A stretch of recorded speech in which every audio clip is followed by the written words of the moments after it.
Meu nome é Natália Salazar. E eu sou Renata Schmidt. E esse é o podcast Pátria Amada Criminal. Sejam muito bem-vindos. Bem-vindes. Como vocês estão? Vocês estão bem? Estamos. Eu tenho alguns recados. Ah, tá. Que bom, porque vai dando recado que eu preciso baixar o Instagram para dar o meu recado também. Muito que bem.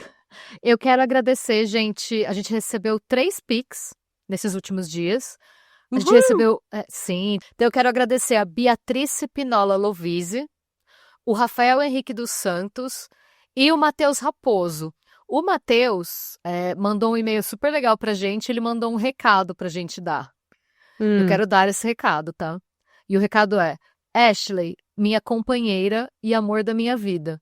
Se você estiver ouvindo esse episódio, saiba que eu te amo e que estou pensando em você, assim como em todos os momentos da minha vida. Oh! Que lindo! Nosso correio Elegante. romântico, correio elegante continua toda, gente. Sim. Mande mensagens para vosso amado, que também é Pátria Amada. Sim, e gente, a gente também criou agora pro YouTube um novo nível de apoio, que é o nível tratamentos e bailes. Vocês devem ter visto que no final dos vídeos agora a gente coloca, né, um agradecimento, então esse nível é isso, é com um valor um pouquinho maior. Você tem seu nome no final dos nossos vídeos também, aparece no final dos créditos. E assim, a gente não tinha divulgado antes, porque a gente ainda não, a gente estava testando, estava vendo se ia dar certo, né? Então a gente estava vendo se o formato ficava legal. E antes mesmo da gente começar a divulgar, as pessoas já se inscreveram. Então eu já quero agradecer também os 4 primeiros membros do Tratamentos e Bailes. Sim. Que são a Fernanda Salem, a Márcia Guedes Ávila, a Dona Heloísa e a Silvia Pessoa. Gente, muito obrigada pela confiança. Eu achei muito incrível. A gente estava até falando disso outro dia que a gente gravou, mas a gente já tinha terminado de gravar, aí não deu tempo de colocar no episódio, mas a gente achou muito legal vocês terem se inscrito sem a gente nem ter falado nada, nem ter divulgado que existia, nada. Sim. Obrigada mesmo, gente. Muito obrigada de verdade.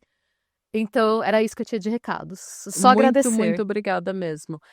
Eu tenho 2 recados. O primeiro é que a Vitória, nossa ouvinte de longa data, que acompanha tudo que a gente faz, ela fez aniversário em fevereiro e a gente mandou parabéns para ela, mas a gente mandou parabéns num episódio que acabou indo só para assinantes, só para apoiadores. Ah, o do Tyler. Isso. Então ele foi cortado o parabéns dela e eu queria dar o parabéns aqui. Vitória, você fez aniversário em fevereiro. Meus parabéns. A gente ama você. Você tá sempre acompanhando, sempre junto com a gente. A gente agradece demais o seu apoio. E parabéns. Sim. Parabéns! E que esse ano seja muito melhor do que todos os anos que vieram antes. E Esse muito ano vai ser pior do que sucesso. os outros que viram Sim. depois. Vai ser melhor do que os que já foi e pior do que os que estão por vir. Exato. E eu tenho um outro recado que eu recebi uma mensagem de uma ouvinte e apoiadora chamada Renata Oliveira. E é sobre alguns comentários que a gente fez no episódio da Daisy. E ela fala: Olá, meninas. Acabei de escutar a parte 2 sobre o caso da envenenadora do Rio Grande do Sul. E ela falou que ela achou fantástico e muito bem escrito e contado como sempre. Então, parabéns, dona Renata. Muito obrigada. Ela falou que em um momento é dito que a Daisy reclamou da comida da prisão e vocês fizeram alguns comentários que vocês não teriam feito caso o ranço por ela não fosse tão grande. Sou médica e trabalho no sistema penitenciário da minha cidade e posso afirmar que os presos têm toda a razão de reclamar da comida. É realmente de péssima qualidade, é verdade sim que muitas vezes chega estragada e até com larvas. E acho que concordamos que, independentemente do que levou o cidadão a ter sua liberdade tirada, não é para ser torturado e obrigado a comer comida estragada que eles estão presos. É apenas uma observação, espero que entendam meu ponto de vista. E eu vou falar aqui no ar o que eu respondi para ela. E o que eu quero dizer é que ela está 100% correta.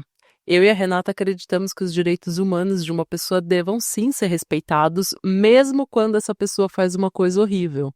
A gente já falou sobre diversos casos aqui, inclusive, que exemplificam bem, né, nosso ponto de vista, de que ninguém merece ser torturado, ninguém merece comer comida estragada. Então, por que a gente às vezes faz comentários que possam contradizer isso? E por que, quando eu edito os episódios, quando eu publico os episódios, eu não tiro esses comentários, eu não apago. Porque é justamente para vocês verem que mesmo a gente sendo pró-direitos humanos, pró-reforma carcerária, pró-condições decentes que deem oportunidades a presos de aprender a viver de forma construtiva e serem reinseridos na sociedade e acharem uma nova vida, mesmo assim nós também somos seres humanos que também têm reações viscerais, que também ficam putas, que também ficam indignadas, assim como todo mundo. O discurso de quem é contra direitos humanos, reforma carcerária ou uma boa condição de vida para presos, normalmente é: ah, tá com pena? Leva para casa. Então é por isso que eu deixo esses comentários, porque eu quero que vocês vejam que não é pena, não é dó, não é tolerância, não é falta de empatia com as vítimas que não tiveram seus direitos humanos respeitados. Nós também ficamos indignados a ponto de querer que essa pessoa se foda. Mas é importante que esses sentimentos, essas reações viscerais, essa indignação não tome conta do nosso caráter, das nossas convicções, do nosso voto. Até porque quem faz monstruosidades são pessoas como a Daisy, não a gente.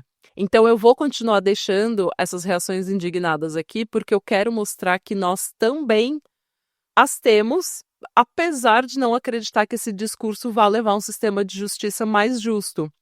E essa contradição, essa dualidade é normal e é ok. É ok ficar puta, é ok ficar indignado. O que não é ok é deixar isso moldar o seu caráter, principalmente se você trabalha no sistema carcerário, porque nós não somos juízes. Nós não decidimos quem pode ou não pode ter uma comida decente, quem pode ou não pode ter direitos humanos. Então a Renata está 100% correta no posicionamento dela. Ela trabalha com o sistema carcerário e ela, inclusive, falou que ela procura nem saber aqui, né, nem saber o crime que as presas cometeram, o que eu acho lindo. Esse é o tipo de gente que precisa trabalhar lá. Esse é o tipo de gente que precisa ter contato com essas pessoas. Gente que deixa a indignação e o ranço, o rancor de lado e consegue fazer o seu trabalho de forma justa e íntegra, na convicção de que todo mundo é um ser humano e de que ela não é um monstro. Então ela não vai tratar essas presas, esses presos, como se ela fosse um monstro. Entendeu? Ela vai tratar bem porque ela é uma pessoa boa. Ela é uma pessoa de caráter. E eu acho que esse é o tipo de gente que precisa estar no sistema carcerário. Então eu queria agradecer muito a mensagem da Renata, porque abre esse debate que eu acho muito importante e abre a gente para uma crítica também, que é uma crítica boa, construtiva e que eu acho que tem que ser levada mesmo, tem que ser estudada, tem que ser debatida, tem que ser conversada. Eu respondi a Renata também. É o que eu expliquei, pelo menos eu não lembro exatamente o que a gente falou, mas eu lembro que na época o que me gerou revolta foi o fato de que uma pessoa que envenenou a comida de outras está reclamando da comida. E, obviamente, agora que o que aconteceu, as circunstâncias da morte dela vão ser investigadas, e eu acho que tem que ser investigadas mesmo, porque, querendo ou não, ela estava sob tutela do Estado, e ela não... eu fico me perguntando como que uma pessoa... Ela estava tomando antidepressivo, como que foi permitido que ela ficasse sozinha a ponto de acontecer o que aconteceu. Mas, por outro lado... Vale. E assim, de repente, sai alguma coisa boa de tudo isso. De repente é investigado, conferem que a comida dela estava podre mesmo. E se for verdade o que ela disse, eu acho que, de repente, isso pode ser o estopim para que melhore as condições da população carcerária de lá. Mas, por outro lado, a gente tem que lembrar que ela estava até o final dizendo que a família inteira morreu por conta de farinha podre. Então, ela tinha um histórico de acusar comidas de estarem estragadas quando não estavam. Então, assim, se por um lado, claro, tem que ser investigado mesmo, todo mundo sabe que as condições são horríveis, e se a comida estava podre, a comida não pode estar podre, não interessa que crime você cometeu, todo mundo tem direito de ter uma vida digna, de comer uma comida que não esteja estragada, de dormir num lugar, tipo, de ter uma cama, de ter segurança, todo mundo tem direito de ter tudo isso, mas a gente também tem que levantar o contraponto de que era uma pessoa que mentia muito e que morreu se dizendo inocente. Mas eu como ser humano, na hora da raiva, eu também faço comentários que todo brasileiro faz, que todo mundo faz, que provavelmente a Renata também Sim, faz, que claro, ela fica claro. também puta porque ela é um ser humano, com empatia.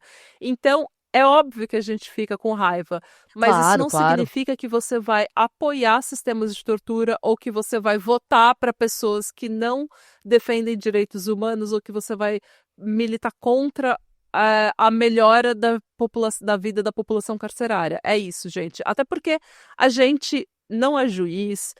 Quem trabalha no sistema carcerário, que está fazendo a comida, também não tem que fazer um trabalho bosta, porque não é juiz. Eles estão lá para cuidar dos presos que estão sob a Sim. tutela do Estado, e é isso que eles têm que fazer. Eles não estão lá para julgar ninguém. Então, se presos estão sofrendo um tratamento desumano, isso é extremamente problemático, e a gente sabe que é problemático e a gente vai ser contra a vida inteira, mas que dá raiva, dá. Sim. É verdade. Muito obrigada de novo, Renata, pelo seu apoio, pela sua mensagem. E você tá super certa, 2 erros não fazem o acerto, né? Porque ela é uma pessoa podre, que dá comida podre pra ela é certo. É isso. É. E hoje eu tenho um caso que vai te revoltar Mas, igualmente, não mais, mas eu acho que igualmente, pelo menos. tá. Porque é extremamente revoltante. Ai, meu Deus. E vai testar um pouco o que a gente pensa sobre direitos humanos. Ai, gente, eu já quero começar me desculpando, então, porque Não, eu acho que eu vou falar, eu acho que me arrependerei de minhas palavras.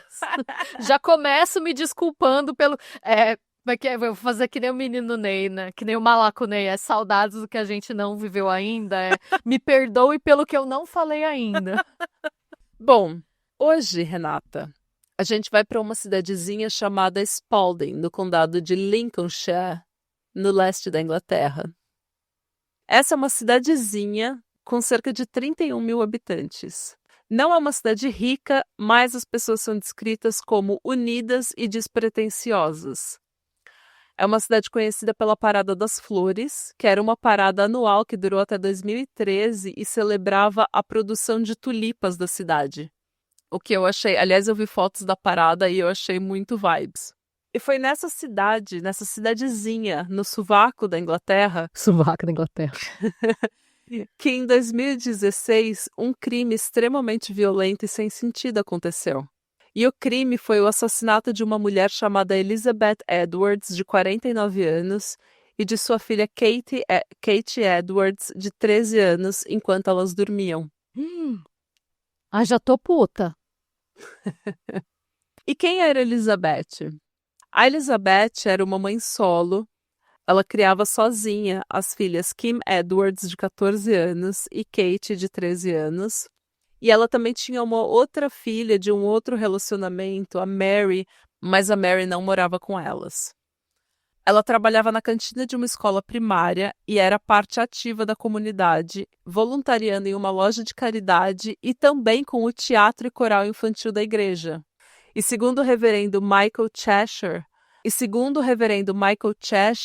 o instinto materno dela permitia que ela se conectasse com as crianças. Então, caso uma criança não tivesse se sentindo bem ou tivesse precisando de um ombro, de uma palavra amiga, alguma coisa, um encorajamento, ela estava sempre com a criança. Ela entendia a criança, ela se conectava muito bem com as crianças. Ela tinha um namorado chamado Graham Greene, que visitava ela todos os domingos e que sonhava em se casar com ela. Oh. Ele diz: ela era meu alicerce e eu era o seu Graham Ranzinza. Ai, que bonitinho. Ai, tô gostando dela. Já tô me sentindo horrível de saber o que acontece com que tipo, termina mal. No Natal anterior à morte da Elizabeth, os dois tinham comprado um cachorro que eles batizaram de Bebê. Ou Bebê, eu não Ah. sei qual que é a pronúncia deles, mas se lê Bebê. E vizinhos e amigos descrevem a Elizabeth como sendo uma pessoa boa, prestativa, engraçada e alegre. Todo mundo gostava dela na cidade. No dia 13 de abril de 2016, ela foi trabalhar normalmente e voltou para casa para ficar com a família. Um pouco antes da meia-noite, ela e as filhas foram dormir. No dia seguinte, a Elizabeth não apareceu para trabalhar. E ainda mais estranho, as meninas não tinham aparecido na escola. A polícia bateu na porta da residência, mas ninguém atendeu. Como ainda era cedo para suspeitar que qualquer coisa ruim tivesse acontecido com elas, eles esperaram. No dia 15, ainda sem conseguir contactar a namorada, o Graham reportou a Elizabeth como desaparecida. A polícia então voltou à residência, bateu mais uma vez na porta e mais uma vez ninguém atendeu. Nessa ocasião, porém, eles ouviram o cachorro, o bebê, latindo. E eles entraram em contato com a escola, perguntando da Elizabeth, entraram em contato com a escola das crianças para ver se elas tinham aparecido e ninguém tinha ouvido falar da Elizabeth, ela não tinha dado sinal de vida. Então, eles resolveram arrombar a janela da sala e entrar pela janela da sala. Justo. E dentro da casa, eles encontraram a filha mais velha da Elizabeth, a Kim Edwards, junto com o namorado, um menino chamado Lucas Markham, deitados num colchão na sala, vendo televisão. Com a mulher morta em cima? O policial perguntou para Kim onde a mãe dela estava e a Kim respondeu: "Tá lá em cima." Meu Deus! E quando o policial perguntou o que tinha acontecido com a mãe dela, o Lucas respondeu: "Por que você não vai lá e ver?" A Elizabeth e a Kate Edwards foram encontradas mortas, cada uma em sua cama. Mas, gente! Uhum. E como chegamos até aqui? A Kim, a filha mais velha da Elizabeth, era uma adolescente complicada, para dizer o mínimo, né? Uma criança daquelas. A sementinha do mal, né? Então, o pai dela era um usuário de drogas violento e já muito nova, a Kim presenciou violência doméstica em casa. Elas chegaram, a Elizabeth e as filhas chegaram a se abrigar em abrigos para mulheres algumas vezes no decorrer da vida. Quando ela tinha 2 anos, os pais dela se separaram e o pai dela meio que apenas saiu de cena. Ela só se reconectou com o pai quando ela já tinha uns 14 anos. A Kim também tinha uma relação extremamente difícil com a mãe dela, com a Elizabeth. Quando a Kim tinha 5 anos de idade, durante uma discussão sobre uma televisão quebrada, a Elizabeth perdeu a cabeça e bateu no rosto da Kim. E ela imediatamente percebeu o que ela tinha feito, percebeu que ela tinha perdido a razão de dar na cara de uma criança de 5 anos, e ela mesma ligou para o conselho tutelar reportando o que tinha acontecido e o que ela tinha feito. Caramba! Eu acho que, apesar de eu achar que não existe razão nenhuma para você bater numa criança, eu acho que ela percebeu que ela estava sobrecarregada. Entendeu? Eu acho que você ser mãe solo de 2 crianças, quando as crianças estão discutindo e confrontando e você tá cansada do trabalho, e da rotina e da limpeza, eu acho que é muito fácil você meio ficar sobrecarregada e meio que perder a cabeça. E pelo que você tá me contando, eu falo porque eu sou um pouco assim também. Pelo que você falou de todos os lugares que ela era voluntária, tudo que ela fazia, ela parece ser o tipo de pessoa que quando ela tá com um problema, ela arranja um monte de coisa pra fazer pra não ter que pensar naquilo. Pode ser. E aí fica sobrecarregada e não sabe por quê. Sim. Porque eu faço muito isso, tipo, eu não tenho nem filho, né? Essa é uma preocupação que eu nem tenho, mas quando eu tô muito deprimida, eu tento fazer um monte de coisa pra eu não ter que parar e pensar na minha vida. Quando eu tava pior de depressão, eu cheguei a estudar 3 idiomas ao mesmo tempo. Eu fazia francês, espanhol e italiano. Na mesma, tipo, uma vez por semana cada um. É inviável, não tem como. Eu tava, tipo, rumo ao burnout, assim, galopando rumo ao burnout, sabe? Não tem como. Então, às vezes, ela estourou e de repente percebeu, né? Sim, mas nessa época eu não sei se ela já estava fazendo voluntariado ou se só a pressão de ser mãe solo, porque você chega do Sim, eu não sei nem se é o voluntariado, mas é um perfil de uma pessoa que pega muita coisa pra fazer quando tá passando por uma situação difícil. Às vezes é isso, às vezes trabalho, mais criança, mais casa. Sim, pode ter sido. E ela viu que ela perdeu a cabeça, ela viu que aquilo não estava ok, que ela tinha que reportar, ela precisava de repente de um tempo, ela precisava se recuperar. E por conta disso, a Kim e a Kate passaram 4 meses com uma foster family, uma família provisória. E depois de 4 meses, elas retornaram para o cuidado da mãe. Só que a Kim meio que nunca perdoou a Elizabeth por causa disso. Em 2013, com 12 anos de idade, a Kim escreveu para uma assistente social que a mãe dela preferia a irmã mais nova, a Kate, e a Elizabeth fazia com que ela se sentisse uma merda. A Kim normalmente acusava a mãe de preferir a irmã mais nova, o que foi negado tanto pela Elizabeth em vida quanto pelo namorado dela, o Graham, depois que ela foi assassinada. Segundo ele, vizinhos e amigos, ela vivia para as meninas. Só que é fato que você tem 2 filhas, você tem 2 relacionamentos diferentes. Você não tem o mesmo relacionamento com as 2 filhas. É impossível isso acontecer. Você ama igual, você trata igual, mas você tem 2 relacionamentos diferentes. E eu vejo pela minha mãe e pela a relação comigo, que ela tem comigo é completamente diferente da relação que ela tem com a minha irmã. E é porque a gente está em fases diferentes da vida, então tem coisas que ela tem mais afinidade comigo, tem coisas que ela tem mais afinidade com a Amanda. E tá tudo bem, é normal isso. Não significa que ela prefere uma das irmãs. Mas a Amanda é claramente a favorita. Ai, cada A Kim também acusou a mãe de tentar estrangulá-la, o que foi negado tanto pela Elizabeth quanto pela Kate. Não tinha prova nenhuma de que isso aconteceu, tá? Então, o conselho tutelar, nenhuma assistente social foi nunca mais envolvida depois daquele primeiro incidente. Em 2015, a Kim falou para uma professora que ela se sentia solitária e deprimida e que ela tentava ser forte, mas que ela via a morte como única saída. Ela foi encaminhada para aconselhamento, mas na época foi classificada com um grau baixo de preocupação. Eles classificaram ela como um grau 2 numa escala de 10. Ou seja, tipo, ela tá com alguns problemas, mas não é nada demais.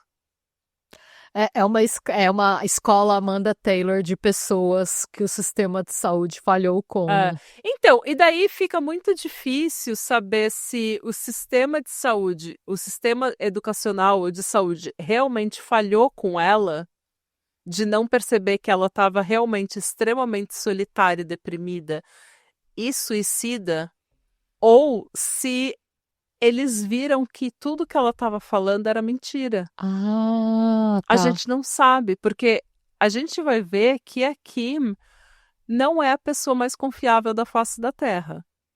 Mas eu acredito que quando um adolescente chega para você e fala que ela vê a morte como única saída porque ela está extremamente deprimida, eu acho que você colocar classificar ela com um grau baixo de preocupação, classificar ela com um grau 2 numa escala de 10, eu acho que é você falhar essa adolescente. Porque mesmo que ela esteja mentindo, ela está fazendo isso para ganhar atenção e ela está precisando de atenção e você deveria dar atenção para essa. Claramente alguma coisa está acontecendo na vida dessa adolescente, concorda?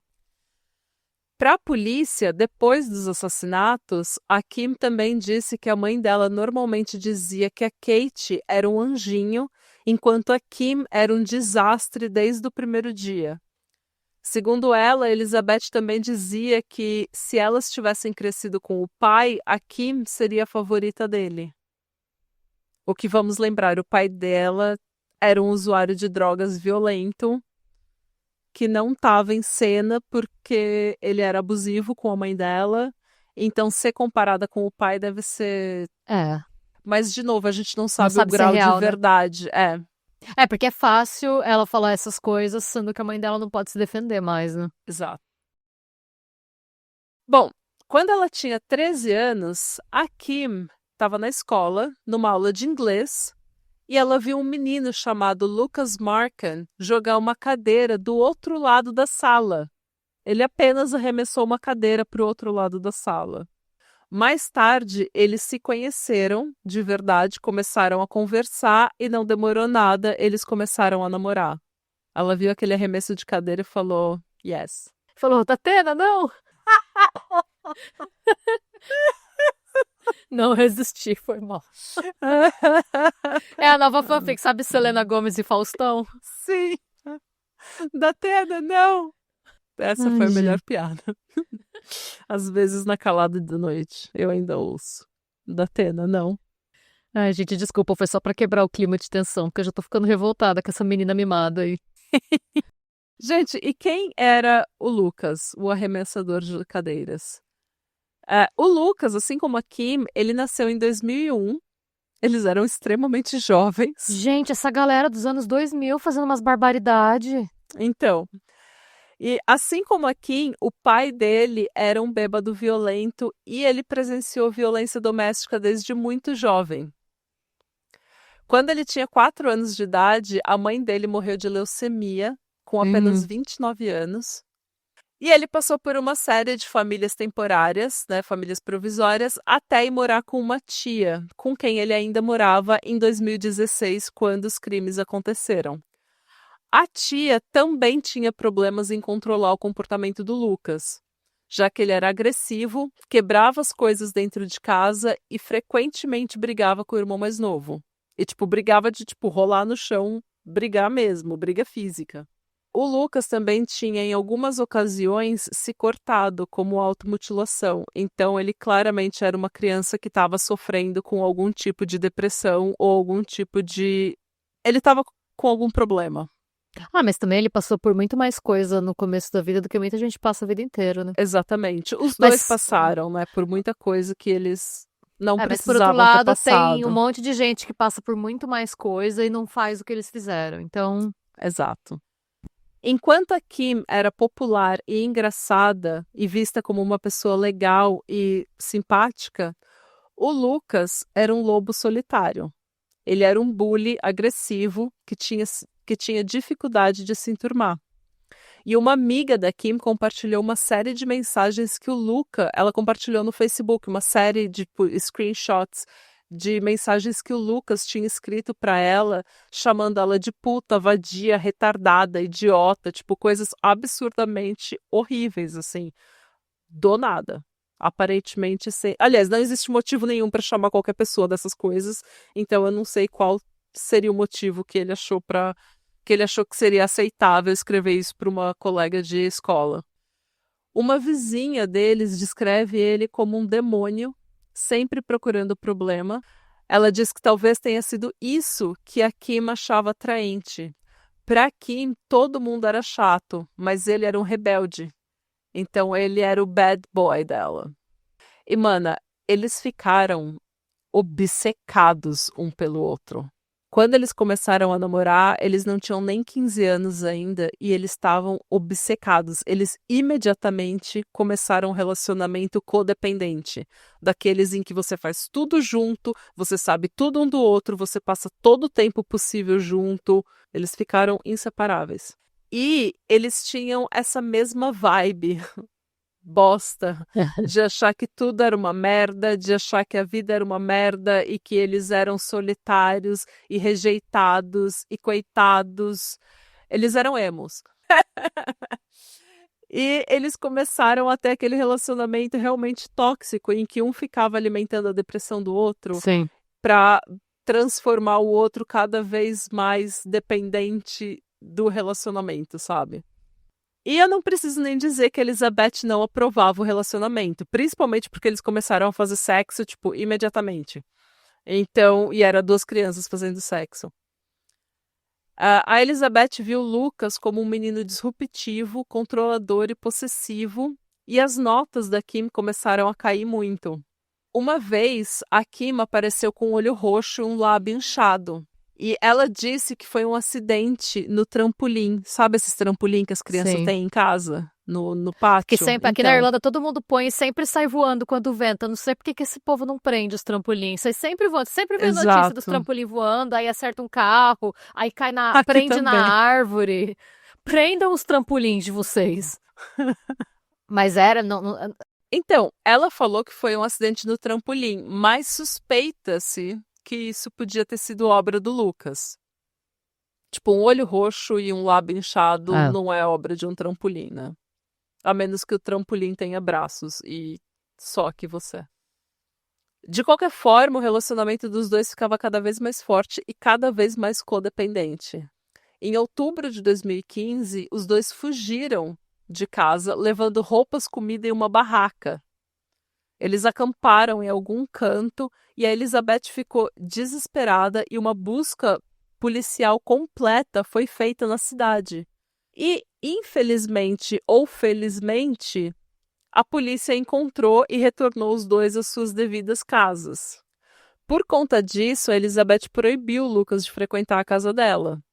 Ela falou, mano, esse menino não pode mais entrar aqui em casa. Alerta de rolê errado, né? Só que a Kim não queria saber, ela não ia ouvir. A Elizabeth tentou de todas as formas falar que esse moleque não é bom pra você, ele não tá te fazendo bem, você tá se afastando da sua família, suas notas estão caindo, e você não manda em mim. Só que ela tinha, 14 anos nessa época. Em 2016, o comportamento do Lucas ficou tão ruim que ele foi expulso da escola e enviado para uma unidade especial para estudantes problemáticos. Eita! E a Kim descreve essa fase da vida dela como um inferno. Então, um belo dia, né, porque ela estava sem o amado dela na escola 24 horas por dia do lado dela, ela resolveu atentar contra a própria vida tomando uma overdose de comprimidos. E por isso ela foi levada para o hospital. De novo, não dá para saber muito bem se isso foi um ato, um pedido desesperado de atenção ou um pedido de ajuda, ou se ela realmente estava tão deprimida quanto ela estava falando. A gente sabe que suicídio não é uma coisa leve, não é uma coisa que a gente fala como se fosse uma coisa leve, mas a gente não sabe o grau de intensidade da depressão da Kim. Nessa época ela chegou a publicar uma foto no Facebook que ela tá séria, assim, e daí nos comentários a mãe dela fala: cadê aquele seu sorriso lindo? Porque ela tá bem séria na foto, ela tá tipo com uma cara triste, assim, sabe? Meio. E a Kim responde: deve ter se perdido por aí. Ela só despreza, assim, o comentário da mãe. Em outra ocasião, a Kim discutiu com a mãe, que disse, aparentemente, que a Kim iria acabar como o pai dela. E, de novo, né, o pai dela era um usuário de drogas violento, então eu acho que nenhuma menina de 14 anos, 15 anos quer ser comparada com o pai violento que colocou elas em situações terríveis de abuso. Eu não sei, tá? Até porque a gente não sabe se é verdade. Mas eu acho que ela ter tomado um monte de remédio deve ter trigado um desespero na mãe de pensar Sim. se não é uma coisa. Tipo, se você não tá vendo a história se repetindo, sabe? E eu acho que às vezes mães falam certas coisas para as filhas ou para os filhos, elas falam que é com a intenção de chocar o filho e fazer o filho perceber o que ele está fazendo. O problema é que o filho é um adolescente e ele não vai ter a reação que você espera dele. Não mesmo. Então, todas essas frases de impacto que você quer fazer, que você quer falar para o seu filho para chocá-lo, para frustrá-lo e fazer ele perceber o que ele tá fazendo, ele não vai perceber, isso vai traumatizar ele. Sim. Porque, na verdade, você está falando que ela é menos válida do que você e a irmã dela. Sim. Entendeu? Você está falando, você é igual ao seu pai, eu e a Kate somos diferentes de você, nós somos melhores que você. Isso marca e traumatiza muito uma criança. A Kim, então, desesperada, puta com a mãe dela, fugiu para a casa do Lucas e eles se trancaram no quarto dele. E para poder separar os dois, a família dele precisou jogar ele no chão e contê-lo no chão, como se fosse rugby, sabe? Eles falam rugby tackle. Sim. Porque ele não queria deixar a Kim voltar para casa. E quando a Kim voltou finalmente para casa, a mãe dela tinha empacotado as coisas dela, tirado do quarto dela, e inclusive algumas coisas ela tinha dado para Kate. E era mais uma coisa, aquela coisa de impacto que a mãe quer mostrar para ela. Você não quer ser parte dessa família, então agora você não é. E daí, sabe, quer sacudir o seu adolescente para fazer ele ver o que você tá falando. Só que isso acaba traumatizando mais ele, porque ele tem 14, 15 anos e ele não vê o mundo como você vê. De qualquer forma, a Kim falou que era como se ela tivesse sido expulsa da família, como se tivesse ficado bem claro que ela não era parte daquela família. De novo, a gente não tem a versão da Elizabeth aqui, a gente tem só a versão da Kim. Então vamos tomar tudo com um pouco de... Vamos ficar com um pé um pouquinho atrás em tudo que a gente fala, apesar de levar os transtornos mentais dela a sério. E assim, depois disso, a coisa tomou uma magnitude muito grande. Tipo, escalou muito. A Kim e o Lucas não se separaram. Eles estavam o tempo inteiro Ela juntos. mudou pra casa dele? Não, mas eles não se separavam mais. Tipo, eles estavam toda hora que eles podiam estar junto, eles estavam juntos. E eles estavam mais unidos, se sentiam mais próximos e mais unidos do que nunca. E ela estava extremamente inconformada de a mãe preferir a irmã mais nova. Ela tinha muito ressentimento contra a mãe e contra a irmã por causa disso. E ela disse que ficou claro que ela não era mais uma parte da família. Eles começaram, então, a planejar os assassinatos da Elizabeth e da Kate. Segundo a Kim, eles começaram a falar sobre isso e ela disse: ele estava brincando, mas eu percebi que eu não estava. Ele então me disse que ele também não estava brincando, e as coisas escalaram a partir daí. O plano que eles bolaram era que eles esperariam a Elizabeth e a Kate dormir um belo dia. A Kim abriria uma janela para ele poder entrar na casa e ele mataria Elizabeth e ela mataria a Kate.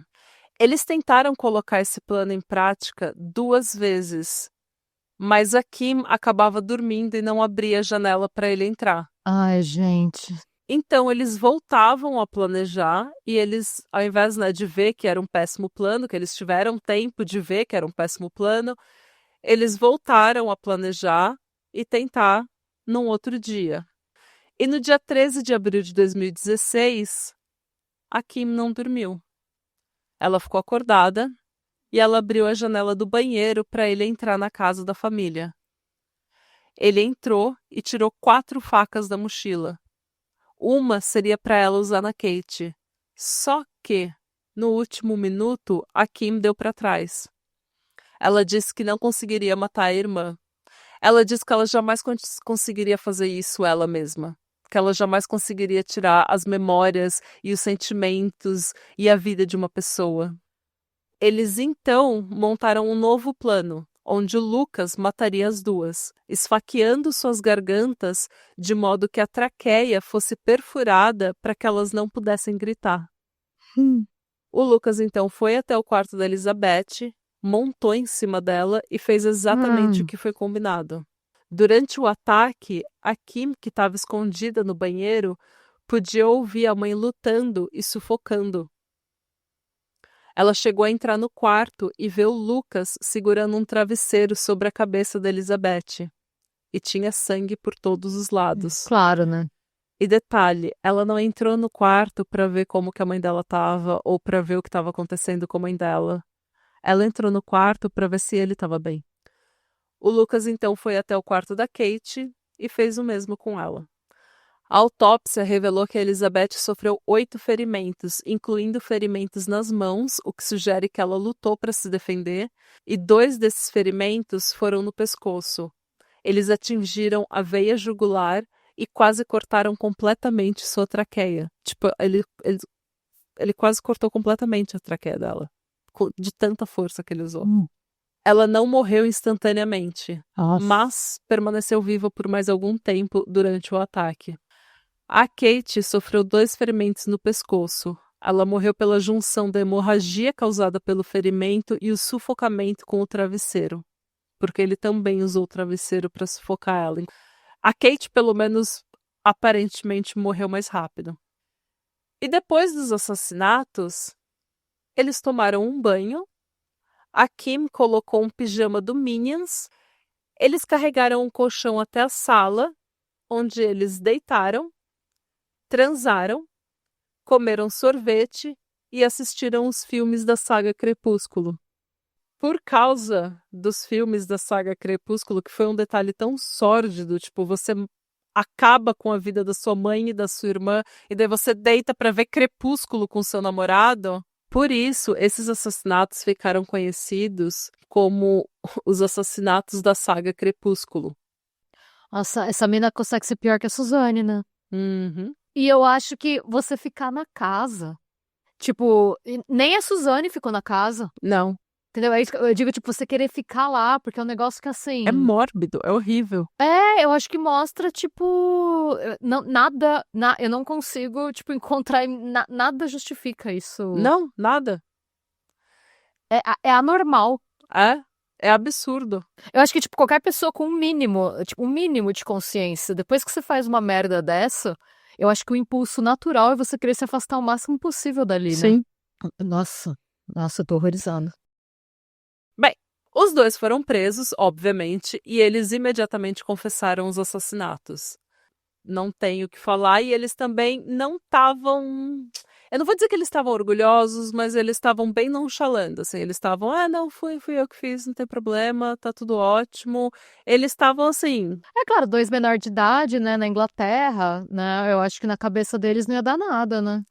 Eu não sei o que estava na cabeça deles, mas eu acho que era simplesmente porque eles não tinham empatia mesmo. Eles não tinham a capacidade de ver o que eles. Tipo, para eles, aquilo era um problema. A Elizabeth e a Kate eram um problema que precisava ser eliminado, foi eliminado e tá tudo bem. Mas é que E eles tinham normalmente essa atitude. falam que a pessoa que é assim, ela não sente empatia, mas ela tem um senso de autopreservação que faz com que ela pense, caralho, fudeu. Não, eu vou falar sobre o Tá. senso. Ela ainda tem Tá. mas assim, o que acontece é, eu acho que eles tinham esse senso de a vida é uma merda, Tá. nada importa, ninguém importa, nós somos rejeitados, ninguém entende a gente e a vida só vai piorar daqui pra frente, então foda-se. Esse era o senso, junto com a falta de empatia. Tá. Durante as entrevistas com a polícia, questionado se ele estava feliz com o fato de a Elizabeth e a Kate estarem mortas, o Lucas respondeu que sim e não. Ele disse que ele não gostou de nada referente às mortes, mas que a Kim queria elas mortas. Tipo, eu não gostei do que eu fiz, mas a Kim tá feliz, então tá tudo bem. Ele mostrou entender completamente o que ele tinha feito.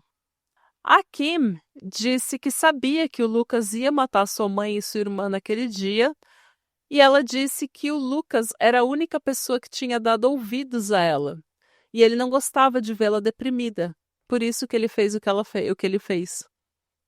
Tipo, ele não gostava de vê-la deprimida, o motivo da depressão dela, segundo ela, era a mãe, que preferia a irmã, então ele foi lá e eliminou as duas para protegê-la. Era mais fácil só ter ido embora, né? Pois é. O plano dos dois era, depois dos assassinatos, cometer suicídio tomando uma overdose de pílulas e álcool. Mas eles não tiveram coragem ou tempo suficiente de ir adiante com essa parte do plano, né? Eles simplesmente não fizeram. Em uma das fontes, a Kim menciona que ela não gosta do cheiro de álcool. Então, tipo, para ela tomar uma overdose com álcool ia ser demais. Eles passaram, obviamente, por avaliação psicológica, especialmente porque, num primeiro momento, eles queriam alegar, a defesa queria alegar que o que eles chamam de diminished responsibility, que é uma responsabilidade reduzida por razão de capacidade mental reduzida durante o crime. Então, segundo o documento da corte, eu vou falar o que está no documento do tribunal. Foi constatado que no relacionamento do Lucas com a Kim, foi a primeira vez que ele se sentiu querido e importante. Ele sentiu um senso de responsabilidade sobre ela. Ele queria protegê-la. O fato dela ter tentado suicídio agravou esse tipo de sentimento, porque ela tentou suicídio quando ele estava longe, numa outra escola. Durante os assassinatos, ele se sentiu calmo e feliz porque ele sentia que ele estava protegendo a Kim. Ele mostrou um remorso limitado e continua apresentando uma desconexão com suas ações. Ele não demonstrou empatia pelas vítimas, ao contrário, continuava demonstrando certa hostilidade contra elas. Os problemas que ele teve na infância causaram nele problemas para se conectar. Ele era inseguro, mostrava carência de atenção e medo extremo de abandono. Ele tinha dificuldades em regular, reconhecer e controlar suas emoções, e por isso ele frequentemente apelava para agressão física e verbal. principalmente quando ele sentia que ele não estava no controle da situação ou ele se sentia criticado, especialmente por adultos. Um relatório do psiquiatra Oliver White concluiu que ele tinha um problema com a instabilidade de humor, mas que ele não sofria de nenhuma doença ou transtorno mental severo ou crônico ou episódio depressivo. Em um outro relatório pela doutora Tracy King, ela concluiu que não existia nenhum problema intelectual que fizesse com que ele fosse facilmente influenciável pela Kim ou que ele não entendesse as consequências dos seus atos. Foi concluído que o trauma que ele sofreu na infância pode ter causado alterações no cérebro, na região da amígdala, que regula as emoções, e que ele estaria num constante estado de alerta e poderia apresentar um grau alto de sintomas dissociativos. Porém, não tinha como eles diagnosticarem ele com um transtorno de personalidade porque ele era muito novo. Com 14 anos é praticamente impossível você diagnosticar essa pessoa com um transtorno de personalidade. Esse diagnóstico normalmente vem muito mais tarde. Porque você precisa de um histórico maior, né? Não, e seu cérebro tá se formando ainda. Tem coisa que tem umas esquisitices que você tem quando você é adolescente que passa. Então, exato.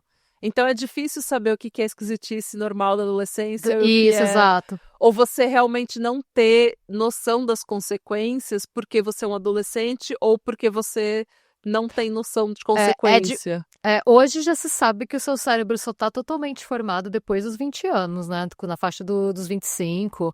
Então, como que você vai saber com 14? Falta 11 anos para o seu cérebro acabar de se formar. Não dá para você saber se é alguma coisa do seu cérebro ainda em formação ou se é um traço de quem você é mesmo.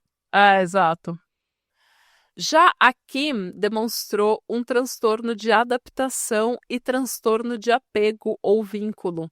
O estresse causado pelo relacionamento com o Lucas teria agravado esse quadro, porque eles falam que ela sempre teve problema em se relacionar com a mãe, em se adaptar e se apegar à mãe e à irmã, e aquele estresse que foi causado por elas não gostarem do Lucas só agravou esse tipo de transtorno.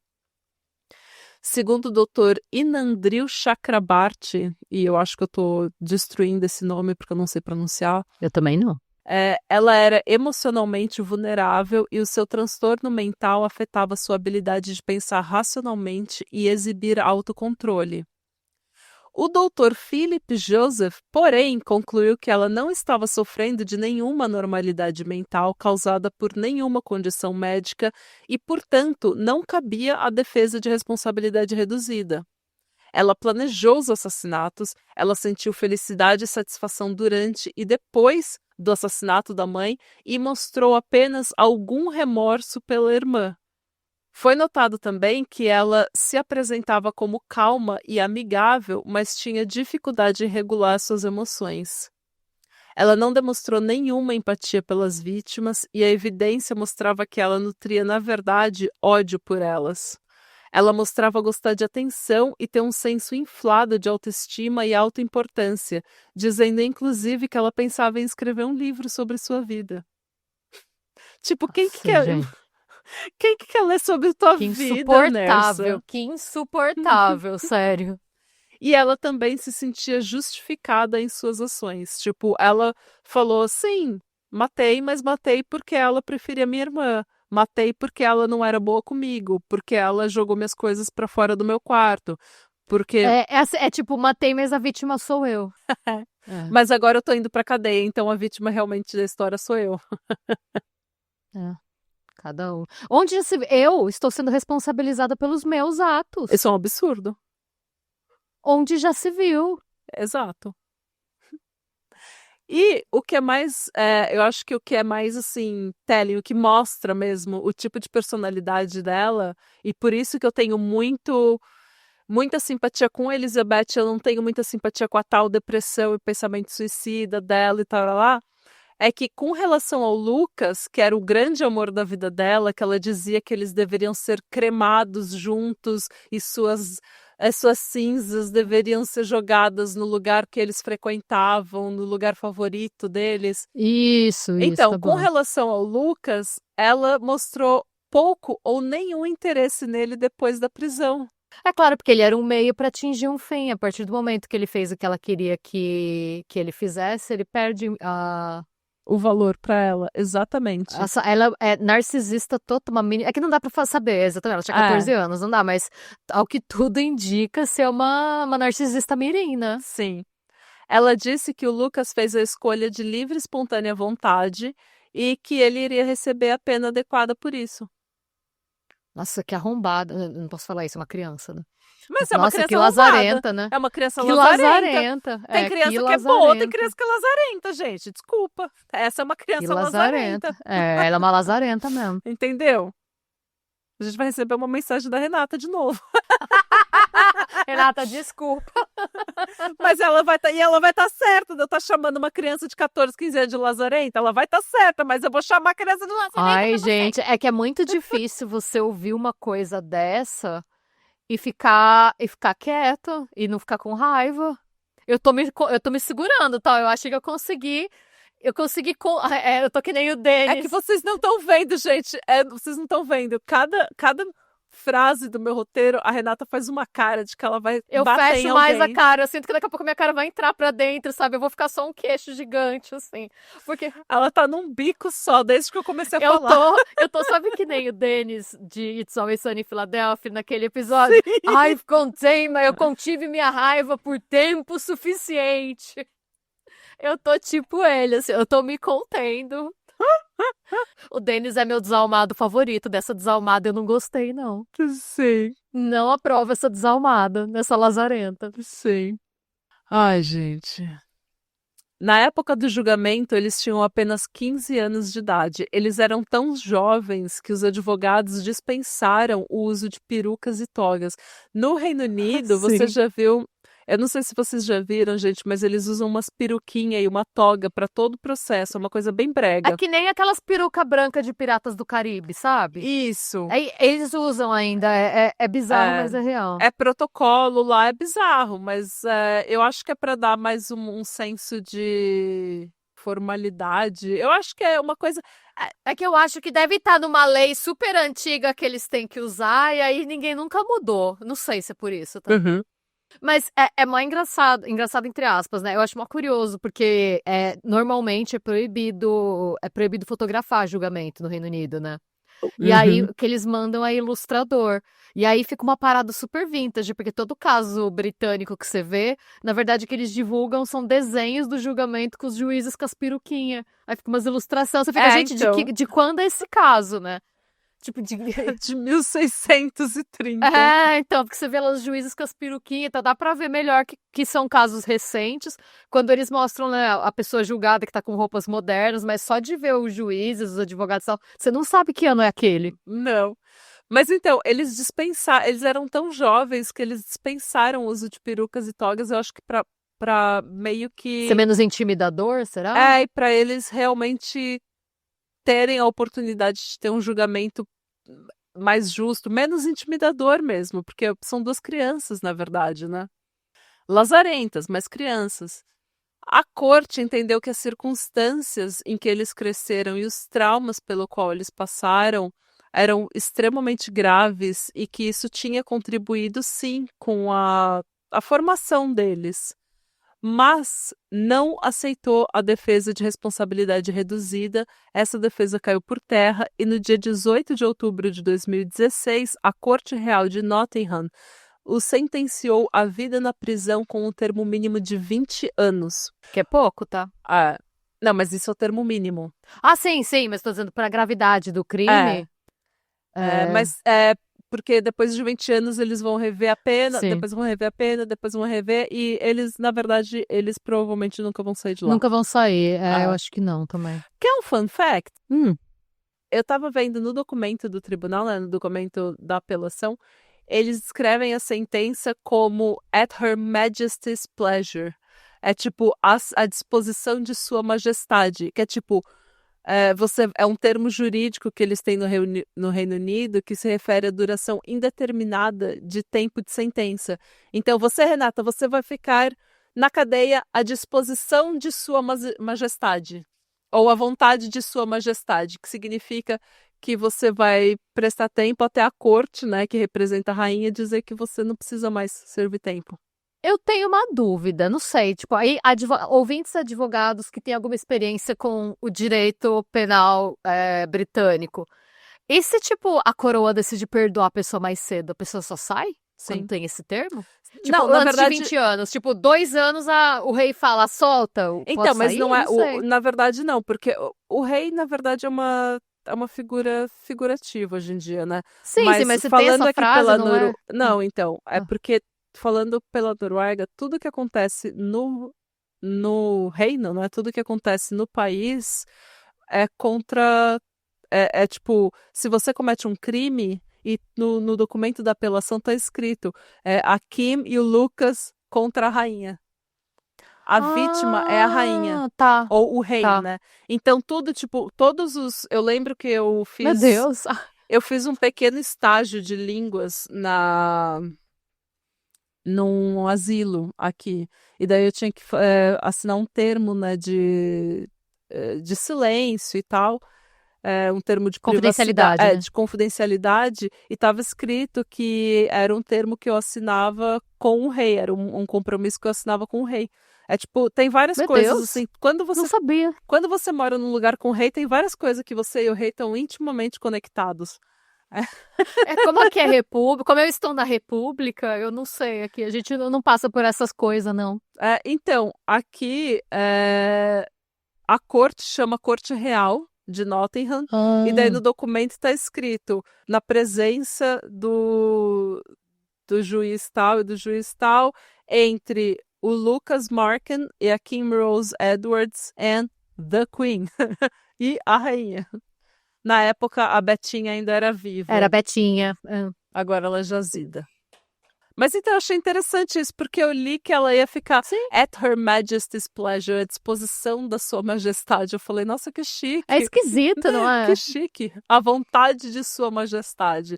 Mas basicamente significa isso. Ela vai ser vivida com um tempo de 20 anos, e daí se ela puder sair depois de 20 anos, se eles acharem que ela pode sair, que ela tá reabilitada, ela sai. Se não, ela vai ficando até ficar. Durante a sentença, o juiz disse: pessoas que conhecem todos os fatos desse caso podem ter dificuldade para compreender como vocês dois puderam ter cometido esse crime terrível e antinatural, que devastou suas famílias e uma comunidade. A resposta está, em parte, na minha opinião, no que o Dr. Joseph descreve como um relacionamento tóxico. Vocês estavam, na minha visão, em um mundo hermeticamente fechado e patético de egoísmo profundo e imaturidade, onde apenas seus sentimentos e desejos importam, os de mais ninguém. Eu os condeno como crianças, o que vocês são. A Kim mostrou zero emoções e ela só chorou quando a sentença foi lida em voz alta. Claro, porque é o que prejudica ela, né? Porque é sobre ela. O Lucas sequer teve forças para olhar para ela. Eles foram o casal mais jovem a ser condenado na Inglaterra. E eles apelaram à sentença justamente por causa da idade, e o termo mínimo acabou sendo reduzido para 17 anos e meio. Mas, como eu falei, eles vão permanecer na cadeia o resto da vida. A identidade deles só foi revelada no processo de apelação, e esse é o documento do tribunal que eu tenho, porque na Inglaterra existe uma lei que chama Youth and Criminal Justice Act de 1999, que diz que a idade de menores infratores não pode ser revelada antes deles completarem 18 anos, a menos que haja grande necessidade da população ficar sabendo. Eu acredito que, porque quando isso aconteceu naquela cidadezinha, todo mundo ficou desesperado e ninguém sabia o que tinha acontecido. Suspeitava-se que tinha sido a Kim e o namorado, mas ninguém sabia exatamente o que tinha acontecido. Eu acredito que eles divulgaram a identidade dos dois justamente para acalmar a população de que não existia uma assassina solta, era realmente um caso familiar. Até porque a Inglaterra tem um grande histórico de assassinos em série bizarros, Exato. né? Eu entendo o pânico da galera. Então, eu acredito que tenha sido mais por isso que eles tenham divulgado. E essa é a história dos assassinatos da Elizabeth e da Kate Edwards, ou como ficaram conhecidos na mídia inglesa os assassinatos da saga Crepúsculo. Olha, eu quero deixar registrado que eu me controlei tudo que eu pude. Controlaste-te. E ainda assim saíram algumas coisas das quais eu talvez me arrependa, mas eu tenho muita dificuldade de sentir empatia por eles. Eu não tenho empatia nenhuma, na verdade, assim. Assim, não é que eu não tenho é empatia muito nenhuma, difícil. eu tenho empatia pelas crianças. Mas pelas crianças até, tipo, 5, 6 anos. Mas depois você começa, já na adolescência, eles não mostram nenhuma empatia. Nenhuma empatia. Eles não mostram remorso. Eles tiveram tempo pra pensar nisso e eles não mostram remorso. Pra eles foi tipo, a gente fez mesmo. É isso, Então, eu acho que são dois psicopatas. E é estranho, porque eu acredito que se eles não tivessem começado a namorar, eles não teriam matado. Eu não sei, eu acho que ele não teria. Ela teria pedido pra qualquer cara que ficasse com ela fazer essa pra ela. Pode ser. Eu acho isso pelo jeito como ela se desvencilha dele no momento em que é conveniente pra ela. Imediatamente. Imediatamente. Então, assim, eu acho que se fosse ainda aquela coisa, não, meu primeiro amor, isso. Eu acho que ela queria alguém que fizesse isso pra ela e ela enxergou uma carência nele que tornava ele facilmente manipulável. Sim. Então eu acho que ele talvez tivesse virado. Eu não acredito que ele teria. Eu acredito que ele teria virado um criminalzinho. Um petty criminal, né? Que ele teria. Seria aquela pessoa que teria aquela vida de várias passagens pela polícia, de pequenos briga crimes. em pub, essas coisas assim. Mas eu não agora acredito que ele teria virado um assassino e ele não teria matado uma criança de 13 anos. Jamais. Pra mim, ela é tipo uma Suzane, só que pior. Tipo, no tempo, até na escolha da pessoa. Não, é pior porque o motivo foi ainda mais fútil. Foi? Tipo, ela falava que a mãe não queria ficar com. Que a mãe dela não gostava dela, só que a mãe dela gostava dela. Todo mundo falava. E no caso da Suzane, a Suzane fingiu que sofreu violência. Tipo, a gente não sabe se é verdade ou não, mas ela disse pros irmãos cravinhos que ela tinha sido abusada sexualmente pelo pai, né? Tanto que eles fizeram o que fizeram, acreditando que nada justifica o que foi feito. Gente, não tô passando pano pros irmãos cravinhos. O que eu tô dizendo é que realmente foi um motivo muito mais fútil. Do que o motivo alegado por ela. Na cabeça deles, depois falaram que era mentira. Nem sei se essa história foi... a Kim realmente falou, minha mãe não gosta de mim. Então isso. vamos matar ela. E a irmã, que não tem nada a ver com essa história. Que não fez nada pra ela. Exatamente. A irmã de 13 anos que não fez nada pra ela. Tipo, a futilidade da situação. Foi muito que me pegou no próprio caso da Daisy. A futilidade do motivo. Quando é uma coisa assim, eu tenho muita dificuldade de sentir empatia. Eu fico bodeada do. E tipo, sabe, tipo. Assim, eu entendo que ela tenha presenciado abuso, violência doméstica. E que ela tenha passado por uma família temporária por 4 meses. Mas, gente, isso não é nem de longe o pior trauma que a gente já falou nesse podcast. Eu acho que é muito o que você falou no começo, né? Eu não poderia trabalhar no sistema carcerário. Não. Eu tenho certeza, conhecendo meu temperamento e tal, ia me mudar de um jeito que não ia ser bom pra ninguém. Mas então. Não ia ser bom pra mim. Tem muito difícil. O namorado de uma amiga nossa trabalha no sistema carcerário da Noruega. Sim, sim. E ele fala, e ele trabalha com gente pesada, ele trabalha com pedófilo, assassino, gente da pior qualidade. E ele fala que ele trata os presos como ele trata eu e você. Ele é uma pessoa extremamente educada, extremamente sensível, doce, querida, e ele trata os presos da mesma forma, porque ele fala que ele não precisa ficar sabendo o que eles fizeram, porque ele fala, não preciso saber, eu não tô aqui pra julgar. Eu não tô aqui pra julgar, eu tô aqui pra cuidar deles enquanto eles estão na tutela do Estado, esse é meu trabalho. E são pessoas comuns que nunca me fizeram nada, eu preciso apagar do meu cérebro o fato de que eles são pessoas horríveis. E porque eu não sou juiz. E esse é o tipo de gente que precisa trabalhar no sistema carcerário. Sim.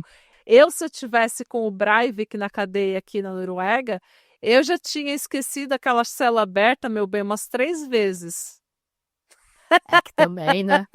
Gente, pra entender, é um dos primeiros episódios do Pátria, de antes de eu entrar até o episódio... É um dos 10 primeiros, não é? É, por aí. É um dos primeiros episódios, gente. Foi um roteiro da Nath, um roteiro muito bom, inclusive. Muito Eu nunca obrigada. esqueci esse roteiro.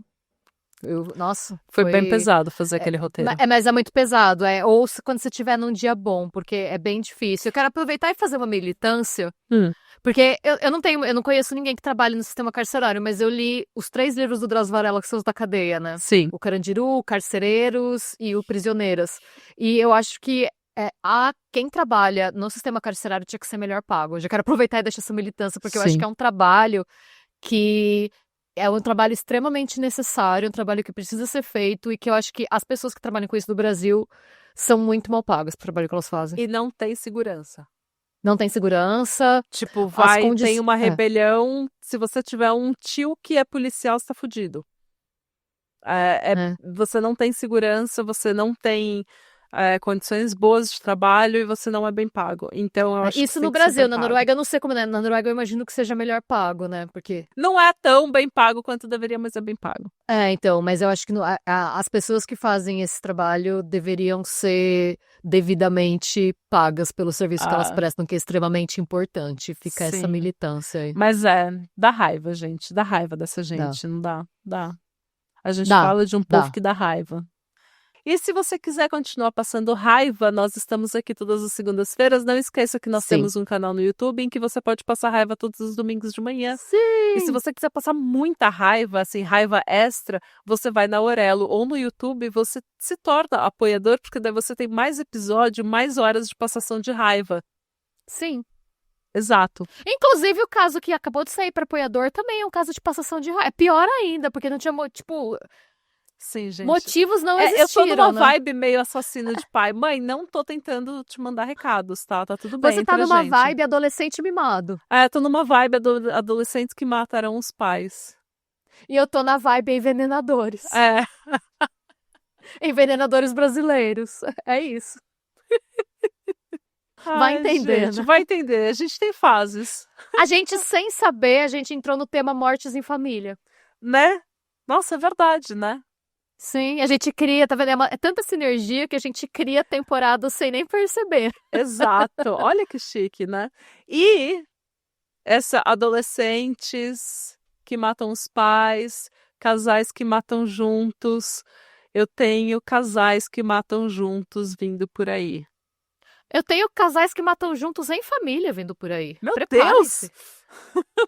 Gente, o mundo tá difícil. Tá tudo é o fim do mundo, difícil. bem que o povo da igreja fala.